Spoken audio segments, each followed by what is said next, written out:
and I have to stay standing. Everyone's trying to offer me seats. So What's like,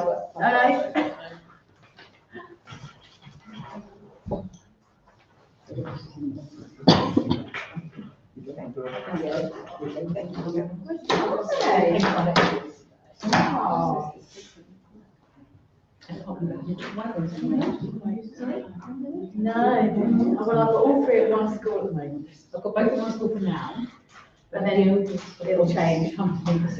Yeah. Yeah. Yeah. I live round the corner from my You need a thank you. Oh, because you actually did do a session. Is there anywhere I should or how to do a dance? Yeah, it's true. I think no swearing. it's good. Make sure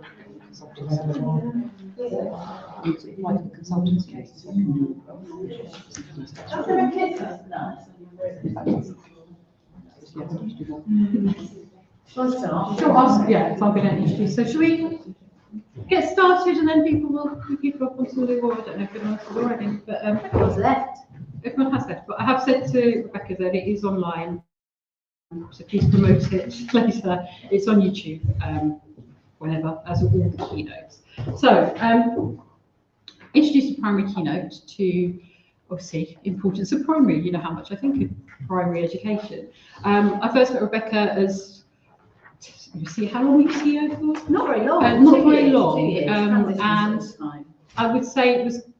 Come in. I would just say it was probably not Rebecca's favourite job, because the mat is pretty awful to work for. So didn't have the pleasure of working with Rebecca. It was nice when I was there. But was it? Oh no, in terms of you, yeah, not the trustees.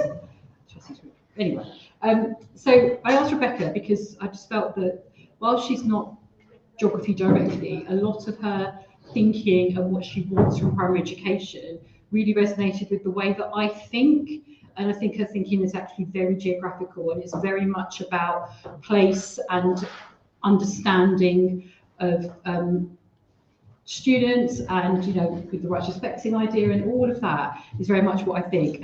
You are executive head of the Suffolk. I'm the executive director of the Suffolk Primary Head Teachers Association. And Rebecca did a lot of work advocating for head teachers when we had the death of the head teacher following Ofsted as well, and she was very, very prominent in writing to newspapers and making a point. And she's also got a Radio Suffolk.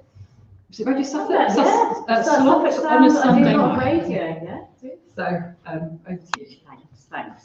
So I said to some people that I deliberately put this here because of the graveyard slot. So just first of all, thank you so much for still being here. I hope you've had a fantastic time. Hopefully I will just cheer you up and send you on your way, because I do love talking to people and finding out and sharing things about schools. It's just so joyful. And I will be referring to this at the end because there's a real reason for it. I'm a real geek forager of like unusual things, and this is so cool. So we'll come back to that. So I don't have a clicker, so I'm going to like jump around. So yes, thank you, Hina. Over there, this is me. I'm currently the interim head in a single form primary school in deepest Suffolk, near Saxmundham. If anyone knows where that is. Near Leiston, Sizewell, south of Lowestoft and north of Ipswich, and it's just so gorgeous.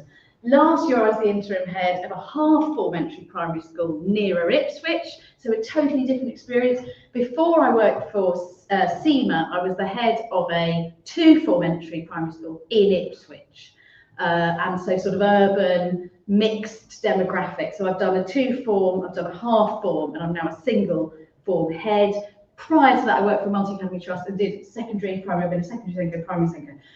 So I'm so privileged actually because I've seen so many things. I've just been blessed by having had all these different experiences and seeing different curriculum models, and also sort of, I'm a bit of a battler. And so, kind of coming up against things that don't quite work and going, can we actually look at this in a different way? Curriculum models, etc., etc. And I will battle through. I have actually written a book, which I always find so incredible. Do you know how I did it? So the School Ready Governor, which I didn't bring any copies of because that's how brilliant I am at promoting it. Please, are very happy with me. But you can find it online, and yeah, I do. I think through that you'll see a little bit what you said. I'm really interested in making sure that schools have got like long-term vision and a really embedded understanding about vision and values, strong governance and systems thinking. That's what governance is, which is very geographical actually. So yes, I think there is some stuff about my brain that goes in that direction. And I do radio. And it's so cool, the radio. But what I've been taught with radio is really similar to teaching. I wonder whether this is the next slide. I think I might, yeah. So the thing about radio is you have to grab your listeners. They don't just listen, but you have to get them and you have to give them the stuff that then makes them tune in again. And it's exactly like teaching because they don't have to listen. You don't have to listen to the radio anymore. You can just listen to Spotify. And Spotify does you a playlist. So there has to be an actual reason for people to tune into your radio show. So I do a show on a Sunday called Life, the Universe and Everything. It's inspired by the Douglas Adams books. It's called Show 42, which is the answer to Life, the Universe and Everything, which you should all know in the Douglas Adams books. And I choose a word and it has to, and then I check. So a word comes to me like ponds or orange, and then I check it's in the books, then it's allowed, and then I meander through all sorts of things related to that word. So I've done ponds. And I've phoned up, you know, the Wildlife Association and the stuff at Wildlife Association, or a transition town group, or an author who's written a book about a fiction book for children, Nicola Davis, The Pond, about grief and how a pond ends up being a way that a boy, having lost his father, then the wildlife comes back and he sort of finds a way to process his grief and realises that there's hope, etc., etc. So that's like the universe of everything. And that's very geography, isn't it? And I think it's very this conference, isn't it? That kind of idea of interconnectedness. And I've got listeners because it's all interconnected and it starts meaning something. And I'll read a poem. On Sunday, I did Orange. This was fun. I did Orange, and I read a poem about an orange by Wendy Cope. Write that down somewhere. It's such a gorgeous poem. And so I did a show called I did a show all around orange. So that's sort of a bit about me. I'm going to talk about this Jaffa Cake ad. So does anyone know this Jaffa Cake ad? Do you remember it? Yeah. Yeah, so what she does, look, I've even got hops. Somebody gave this to me yesterday because they heard the show.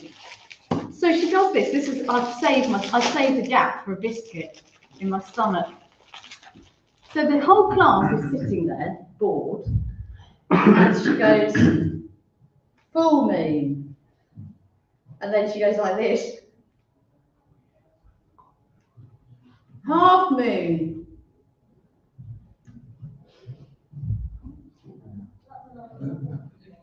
Eclipse. And then she goes, let's try it again. And she works her way through the whole, well, I think the concept is she works the whole way through the box of Jaffa Cakes. There's a bit of a spectrum in education. And this is at one end. And people are very skeptical about this because this is jazzy teaching that actually isn't very good. Because it sounds cool, doesn't it? You go, oh, that's a cool thing, and children are watching me eat a Jaffa Cake. But have they actually learned anything about the moon? If you then spoke to, we're talking 5-year-olds, because I'm doing primary, I know they get to 11. If they got home and the parents said, oh, what did you do at school today? They'll go, oh, we watched such and such eat a Jaffa Cake. What did you learn about? Oh, it was the moon. What? Is it a Jaffa Cake or the moon? What were we learning? Oh, she ate Jaffa Cakes. And like, have they actually really learned anything? So that's the sort of jazzy end where things go a bit wrong. Also, when she takes a bite out of the Jaffa Cake, no, I'm not going to do it. You can all have one at the end. Was it a half moon? Wasn't even a half moon. She's rubbish. It's not even a half moon. So it's like this, oh yeah, I'm going to do teaching, and yet it's not actually accurate. And so you're not actually getting it into their heads, and the subject knowledge isn't really there. So, so that's sort of over there, which is great. I love the idea of Jaffa cakes, and maybe there's some meaning in there, but it's not really good enough, is it? And then you've got, and sorry if there's anyone from Twinkle here. If you are from Twinkle, no, you're not from Twinkle. I mean, there's nothing wrong with, we all need resources sometimes. But then you've got, I mean, I'm not really saying this is at the other end, but essentially you've got, I suppose, what I'd call out of context curriculum resources, where it's like, here you go, here's a worksheet, and you can learn some stuff, and the children sit there and you try and make it get in their heads. And I tweeted once, and it was a very popular tweet. I said something like, we've spent so long trying to get things to stick in children's minds that we've forgotten that we're doing it in the environment of a swimming pool. It's like putting plasters on wet feet. Because children sitting, sorry that you're all sitting, like I have been a Jaffa cake anyway, but we're not creating an environment where knowledge sticks to them, because it's all just damp and wet, and it's like putting plaster on them and it just slips off. And this out of context learning, where it's like, here you go, learn these 10 things, not going to stick in their head, or it might if you're lucky. So you've got the Jaffa cake end. It's like teaching fractions and pizzas. Have they learned fractions, or have they just gone, oh yeah, we did some stuff with pizzas? What did we do last week? Oh, we did pizzas. Did we, or did you do fractions? They can't remember. And then you've got the other one, which is, oh, I've desperately tried to get some things into your head, but none of it meant anything, because it was all out of context. And in fact, there's a multi-academy trust and a curriculum development model, big published curriculum that's become nationally sort of bought off the shelf. And they actually say, no, it's got to be out of context, because they're so anti this sort of world, which I agree, if you go too far, they're so anti that they've almost gone, we mustn't have that, therefore we've got to have out of context learning, because otherwise they get muddled up. And actually what they're missing is that the learning has to mean something, otherwise it doesn't stick. And so that's where we have to find somewhere to sort of pull a bit of Jaffa cake, because, switch them on. And then, but what do we actually want to get in their head? Because I'm not knowledge rich averse. So you might know about this whole Ofsted world of knowledge rich curriculum. I love a knowledge rich curriculum. I love knowledge. I just showed you about Lichgates, and I can tell you many things about Lichgates, and I love learning things. But it has to mean something, otherwise it doesn't stick. So here's another example. I forgot I put this in. So I don't know, I know this off by heart. I know lots of things off by heart. So she teaches them the solfege, doesn't she? The do, re, mi, fa, sol, la, ti. And she goes, so, mi, da, da, fa, re, mi, da, da, di, da, da, da, da. And then one of the children goes, but it doesn't mean anything. And it's like that. It's just another example of where it's all very well, oh, here you go, learn the notes. But it's not a song. So they're just going to go away and go, what did you learn? Go, oh, do, re, mi. What's that? Useless. Anyway, I play that sometimes on the radio when we're not really allowed to play musicals. So here's a sort of medium range example, which I think is quite nice, just for fun. So I did do a show on Sunday about oranges. This is a blood orange. It's now actually called in Waitrose a blush orange. Why am I doing that? It's called a blood orange. So this is a way, I feel, that would be, I know, just a blood orange. So this would be a lovely way of finding somewhere in the middle, say in a geography lesson or any old lesson, because we can talk about curriculum models in a minute and whether they're interconnected and cross-curricular or not. But, if you've got an orange, get the orange out. Obviously get the orange out. And so one of the questions, is where do oranges come from? Where did I buy this? Who picked it? What climate did it have to grow in, etc. You do thousands of things all around one object, and then peel the bloody orange and let them taste the orange. So yes, they might go home. Am I allowed to swear on the live stream? Sorry, everyone. I'm not allowed to swear on the radio. I'm very good at saying fiddlesticks now. Fiddlesticks. Yeah, and then peel the orange and discuss it and taste it, and how many segments are in the orange, and how is it different to others. I know this is crossover with science, I don't care. But also, where does it come from? And how long have we been getting blood oranges in our country? When did we first learn about them? Then you could look at, trade routes and climate, and what if it's Mexico versus what if it's Spain, and what's the difference? You know, with their tiny children, what's the difference between Mexico and Spain? They won't have a concept of South America and where Spain is. So just unpicking all that and going, oh, is that the same climate? What does that all mean? Just from an orange. So that's the kind of thing. I'm going to put you in the middle. My beautiful Opinex knife, I recommend those. They're very nice. Made a mess. I make a mess everywhere. So there we go. There's a bubble. Right, meaning making. I'm really interested. I don't think this is discussed enough, actually, meaningfulness and meaning making in schools and how children are building meaning from what they're learning, because then they're going to become more complete humans. I'm a Quaker, which we'll discuss in a minute. And in terms of having a sort of genuine spiritual life, and don't be scared of the word spiritual, you know, and really making those interconnections with what's all around you is incredibly important.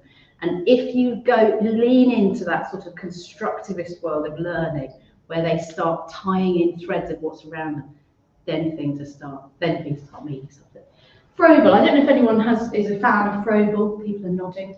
Yeah, it's you're not much of a fan. I went to Froebel College, so. Okay. Yeah, so I just think he says so many sensible things, or that whole world is so incredibly sensible. It's very early years, but there's no reason why it can't be pulled up for everything, like all the best early years things. So I don't like a big load of text on the slide. Sorry, this is the only one, but I think it's worth it. So in Froebelian theory, which the people on the knowledge-rich end who are very suspicious would maybe put Froebel over here. They're so wrong, because it's much more complicated than that. When I talk to people about doing constructivist or, you know, Froebelian theory, who sit in this zone, they sort of roll their eyes and think I'm talking about, but they don't understand 5-year-olds as well. They're secondary school people. In Froebelian theory, meaning making is the process where children through play and direct experience, but make sure it's useful direct experience and not silly Jaffa cakes that actually aren't half moved, but like the blood orange and looking at a map and going, where does it come from? But let them have the orange. Construct their understanding of the world and connect, that's so key, and connect new knowledge with what they already know. This involves actively using materials, reflecting on experiences. Who here's eaten an orange? Who gets an orange at Christmas? Why do we get an orange at Christmas? What is it about citrus fruit when it's Christmas time? Does anyone know, by the way? I mean, apart from the fact that the seasonal thing, but do you know the tradition about satsumas in stockings? Does anyone know? It comes from, I think, medieval French nuns used to get old socks, because we didn't have bags, did we? They didn't have bags, so they used to get old socks and they would put fruit and nuts in stockings so that the poor children would have some fruit in the middle of the winter. So there we are. So that's a great chat, isn't it? And then where's France? South of France. Why did they have oranges in the south of France? Oh, did they have the same climate in medieval times? Yes, generally speaking. But the children, they don't know that. So it's like making them connect all these things. This involves active and developing a sense of agency. Gosh, that's important, and control over their learning. Who else is agency really important for? The teachers. Whereas where's the agency in that? Madness. If you've got overstacked tables of what you have to teach, where's the agency? Do we have a recruitment crisis? Are teachers leaving? That. That's all I'll say about that. Wait, what do you all say about that? So, right. I put this lady in. She's actually of the sort of knowledge-rich end. You know, cognitive science is sort of becoming very obsessed with how knowledge sticks in our brain, which is really important. It's really important that we learn about that. And actually, she says the same. We're all the sensible people are saying the same thing, actually. It's just sometimes we forget, we miss how we overlap. So she says meaning making is the process. This is about retrieval. We hear that a lot. There are books written about retrieval practice. Yes, I know about retrieval practice, but actually it's very important. The same as this, connecting new knowledge with what they already know. That's what it is.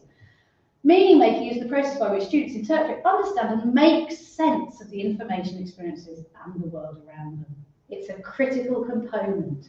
Beyond the acquisition of facts and information, it is the process of actively constructing knowledge by building on their prior understanding experiences and engaging with content. So sorry about all that text, but those two things make so much sense to me.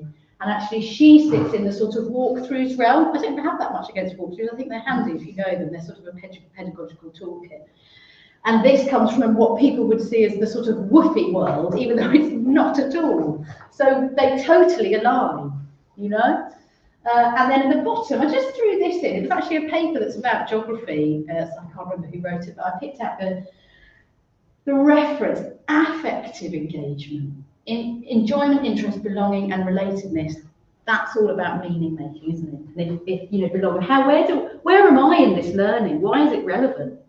And do I get excited by it? Do I care enough? You know, and then it starts ticking. Going back to the idea of the radio, they don't need to listen to me, so I have to make them care about it. And I'll tell you how. One of the tips of radio. Sorry that I noticed about radio. So we talk about there's people on the front row of the radio, so they're always writing in, but actually we need to talk to the second row. So they might not text in, they might not always, you know, do the stuff on Facebook, but I need to talk to the second row, make it make sense to them, and then they'll keep coming back. They might not interact with me, and it's a bit the same in a classroom. You know, it's like, well, I've got the keynotes, but what about the other ones? Second row back to get them in and hook them in. Got to make sense to them. Right. This is me just basically saying things are complex, but also this was me talking in Westminster, the Schools of Wellbeing Bill, I was telling MPs about how they need to sort themselves out, so that was fun. But what I often talk about, and this was actually, I use this for some behaviour training, where we have to have, there's always two sides to a coin, and it's always really complex. You can't just, people are very polarised and binary, aren't they, in education? It's like that or that. It's actually much more complicated.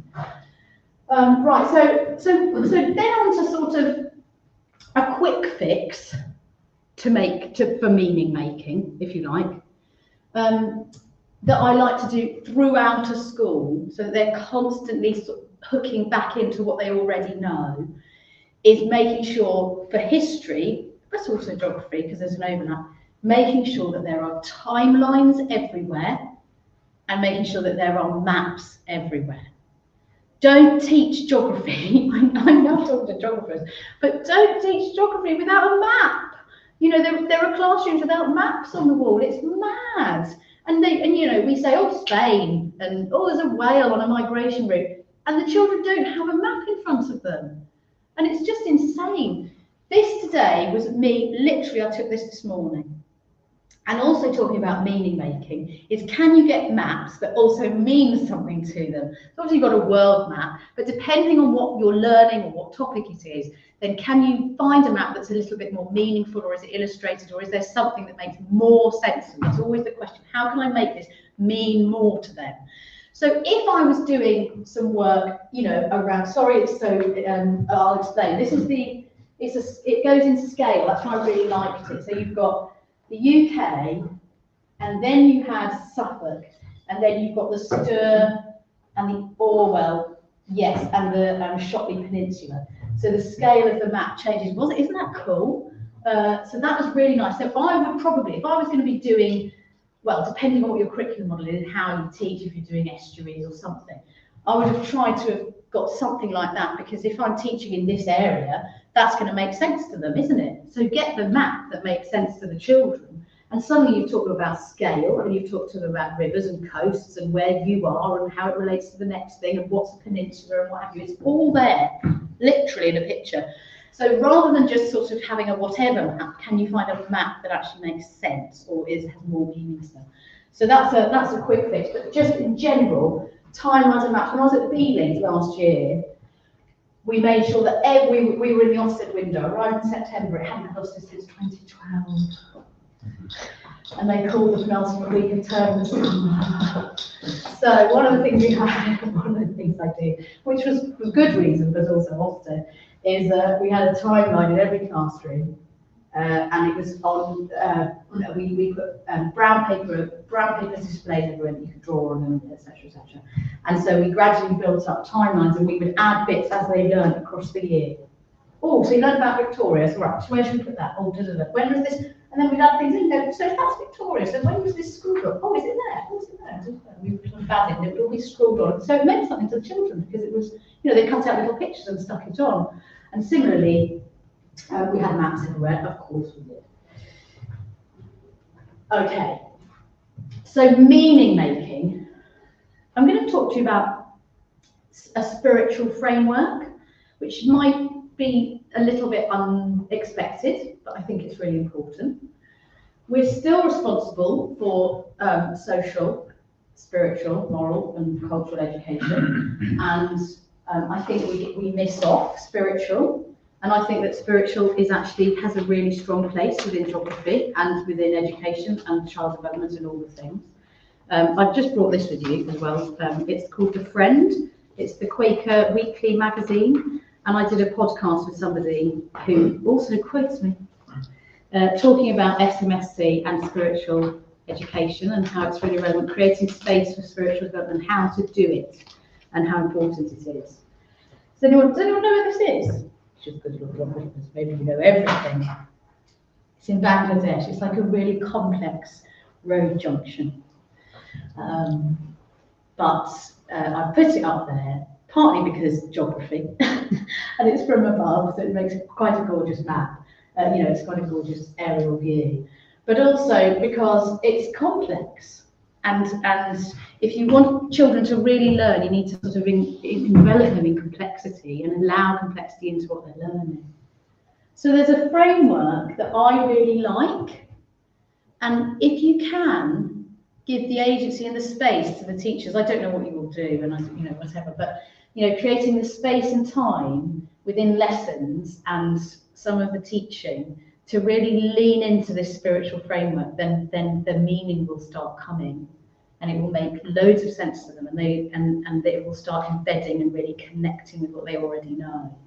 So it's quite easy to remember. I've put this here because there's 4 waves and there's 4 bits of it: inwards, outwards, upwards, and downwards. So the inwards, I'll go on to these now. So you could show them a picture, and you could say, what have you got in your own experiences that you can relate to this picture? And somebody might say, oh, I know a church. And what could somebody else, or what would you say? Like, what have you got any experiences or responses to this picture that's about you, your personal experiences? Would anyone like to share anything? My washer leaks. Your washer leaks, and tell me about that. And how does that connect to this? What does it? I have to catch that water sometimes. Yeah. It can sometimes be a little bit. Yeah. Full of dirt. Yeah, yucky water seeping out onto your kitchen floor. Yeah. You have to mop up. Yeah. Yeah. I like the green whale in the top third. That's interesting. This here. Yeah. Yeah. So there's a hut that he's not got caught yet by the flood, has he? He's back. There he is. Graves. Look, there's graves there. So I can see them poking up, and I know graveyards, and I know people that have got gravestones. So that makes sense to me. It looks like clothes to me. I'm not a therapist, sorry, my mum. It looks like clothes. Clothes.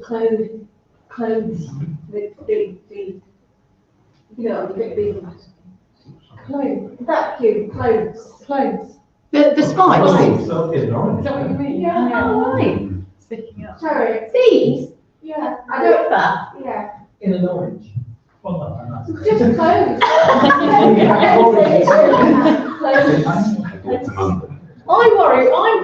I'm really worried about these trees and their roots being oversaturated with water, and are they going to die? I'm just really worried about them. And I wonder what's happened in these doors, I start wondering. Anyway, so my inwards, and then you start thinking, so outwards, what about other people? So what about the people here? And what are any people doing in this environment? Who's doing what? Are there people living there? Who's going to save it? Who's going to solve it? Why has it happened? Could people have done something before it happened to stop it happening? So you go on your inwards and then you go on your outwards. The upwards is if you're going for something sort of more religious and spiritual, it's do you have any hopes and prayers for this community? Or, you know, what would people be saying in the church, you know, or the church down the road, would they be making a prayer? Or what do you want to happen? Or sort of a reverence to something that's out there and greater. But really you can just think a bit about hopes really, or, you know, big dreams that you wonder about, and what could we really do? What could I do? Downwards is thinking about the earth, the planet. So that would maybe be, why has the flood happened? What's changed? Does it happen every year? What time of year is it? Can we look after that area better? Etc., etc.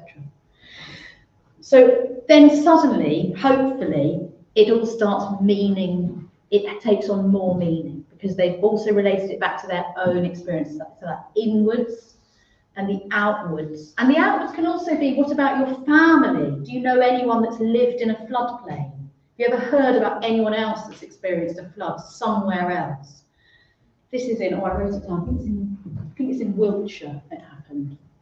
So there we are. So the inwards, outwards, upwards, downwards, I think is a really useful framework, and allowing the time and space for people to connect in different ways to something. So I wanted to talk a bit about a sort of pragmatic thing. I don't know what everyone does. Do people work in primary schools here? Yeah. Yeah. And are you a head or are you a teacher? Yeah. Yeah. So we've got challenges working in schools because the curriculum is sometimes laid in front of us, or it's, you know, people talk about the curriculum being very packed full, and therefore how are you going to do it? So it's all very well me going, oh yeah, do this, do that, and yet if you're given all the lessons to teach with a print off of the PowerPoint, then what are you going to do? So I appreciate the fact that I'm not necessarily speaking to people with agency over this situation, but here are some stopgaps or some superficial solutions, if you like, which can help create this idea, you know, create this space for a little bit more meaningful curriculum building. And so one of the options you've got is to fight for a drop-down day and really lean into something, so that then you create yourself more space and time to go through, and visuals and you know, something really tangible for children to really connect to. A walk, an exploration, a comeback, a creation, some learning, and an end product over a day is very powerful, and they'll remember it forever. As long as you don't teach them the wrong half moon, you teach them the right half moon. I developed really early on, actually, I developed drop-down days for RE, because we identified the fact that RE kept getting shaved off. You know, it was always the last subject that we taught. And so what we went for is we said, well, let's have drop-down days for RE. So you don't have to teach RE very much, but you've got to do a big day of RE. And those days were fantastic. Chris Dingle, what's this? Going back to an orange again. Not that obsessed with oranges, but I remember doing the Chris Dingle, and we did La Befana in Italy, and compared to cultural different festivals at Christmas and things like that. And we really went into it over a day. So if you're on one of these, you've got to do this, you've got to do that. That's Tuesday, that's Wednesday, that's Thursday. If you can fight for one of those for the odd really rich cross-curricular possibly day, that can be really powerful. Another principle to maybe push for within your curriculum model is to, if you like, shave it back so that then there's some options for teachers. So say in art, you know, one of the options, it will be, well, as long as you do an artist who, and these are 4 options, and then you let the teacher choose, then that can then bring some agency back to the teacher, and then that will then feed back into what you do with the children. That's a way of doing it. I'm basically just, because I know the battle out there in primary schools. So many primary schools have bought curricula, and it's one of the, and it's a real problem actually within our sector. And so these are just sort of quick things to help. And then the other one is don't overfill it. So be brave. I'm not talking to a room full of head teachers who are like laying out their curriculum, unfortunately, or CEOs who just make decisions.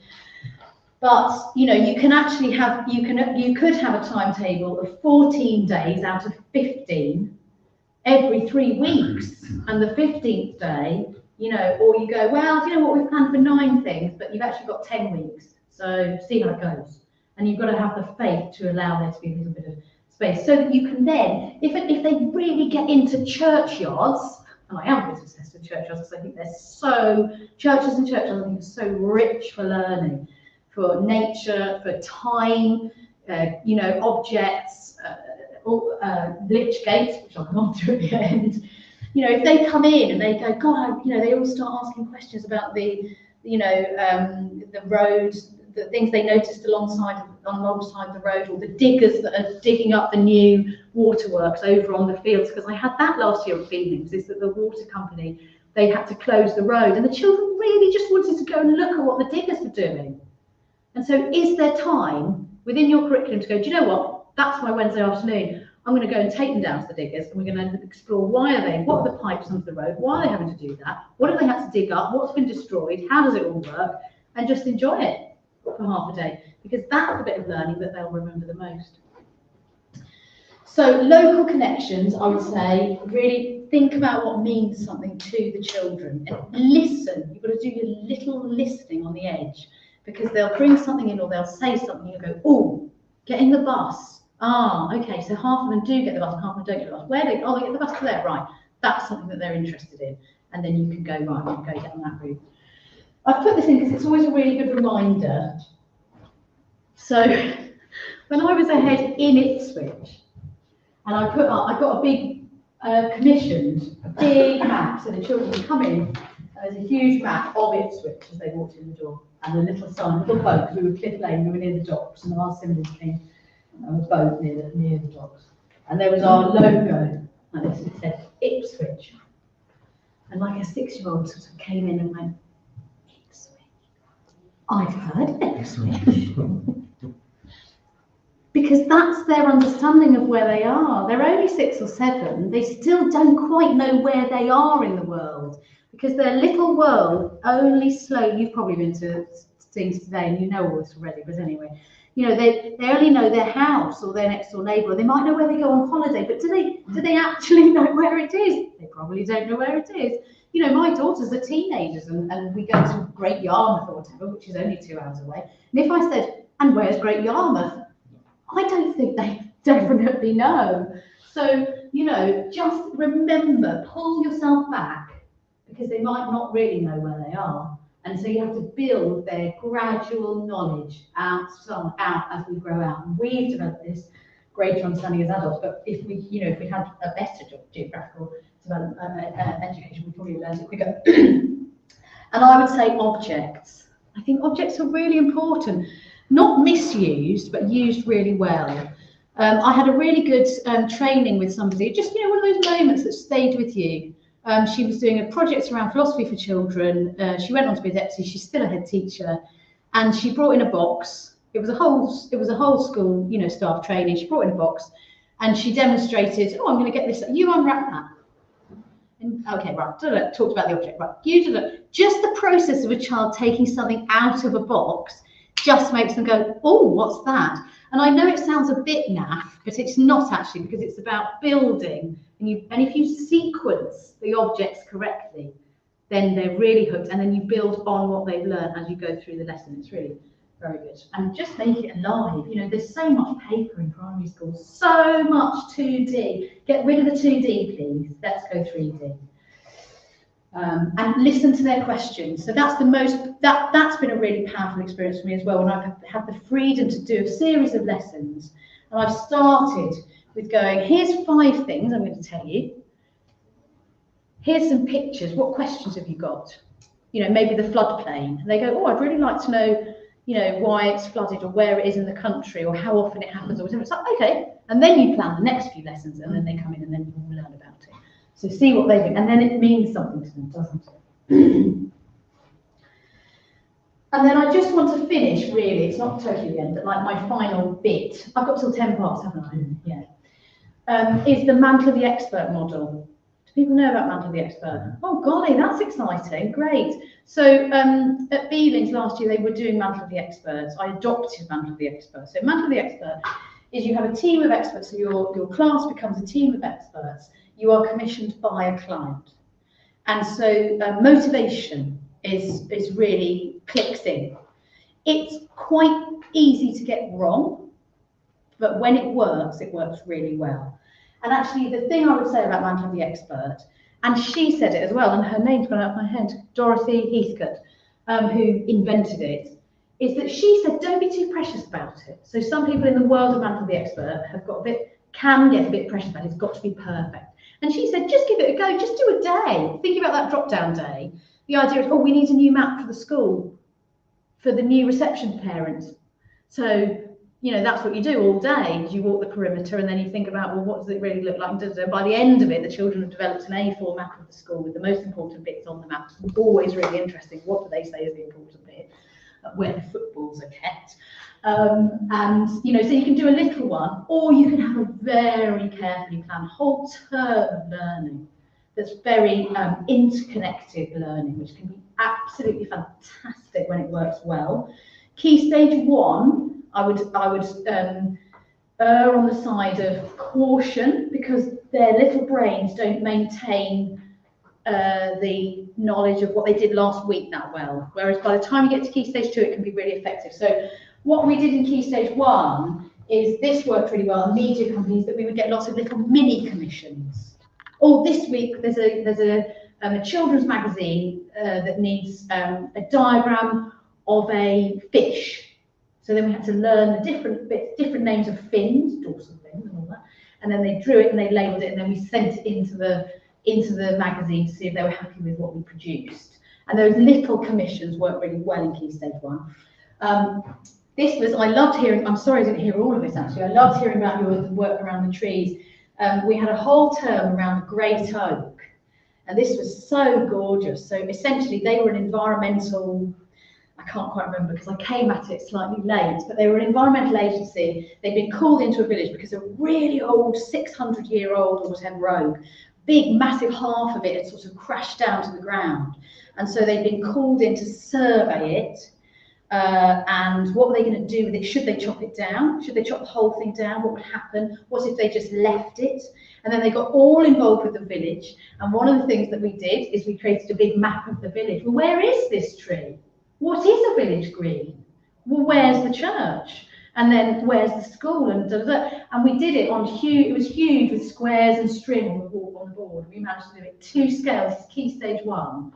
And then I really enjoyed, so one thing about Mantle of the Expert is drama, you know, they really get into it. I really enjoyed, I'd had to do a recording, I was the vicar, and I'd heard that this is how the cross-curricular stuff can be so gorgeous. I'd heard that this environmental agency, they must know about environmental stuff. So I phoned them and I left a voice note and I said, I just wonder whether anyone can help me. I can never get my bulbs to grow in the graveyard. Can anyone help me? And then they all had to learn about, well, what conditions are right for bulbs to grow? And was it waterlogged? And I had these little 6-year-olds sort of walking around going, maybe the soil's waterlogged. And it was very amazing. And the parents going, they all know the word waterlogged. But they learned it because it meant something. And they were trying to solve the problem for the vicar. And so then it all really clicked in. Very cool.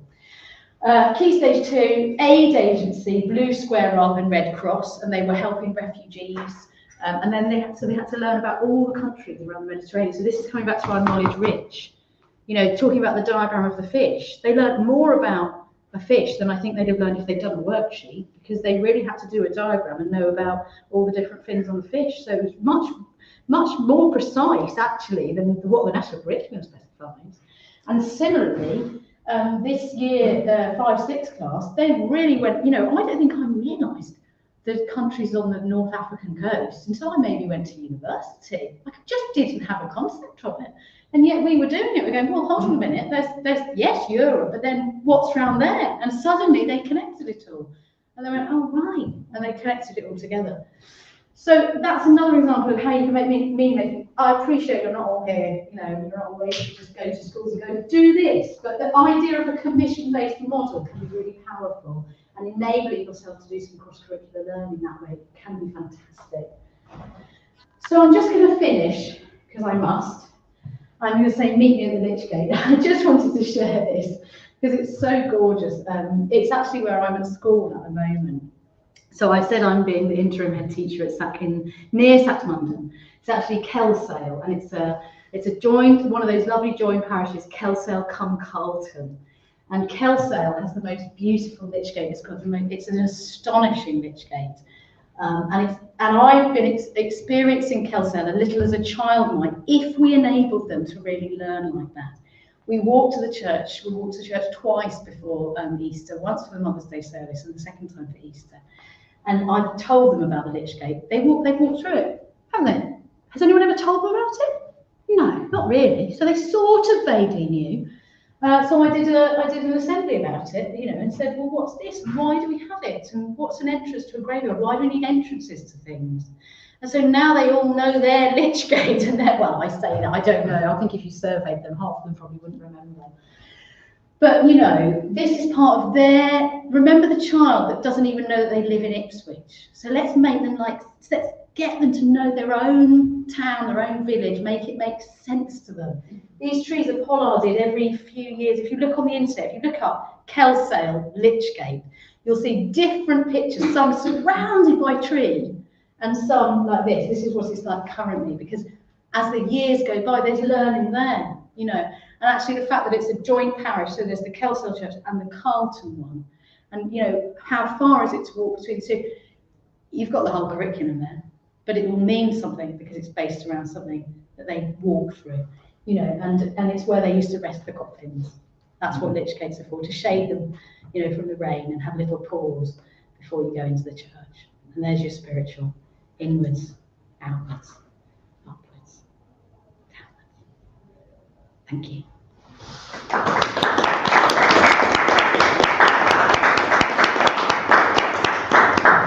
If anyone wants a Jaffa cake,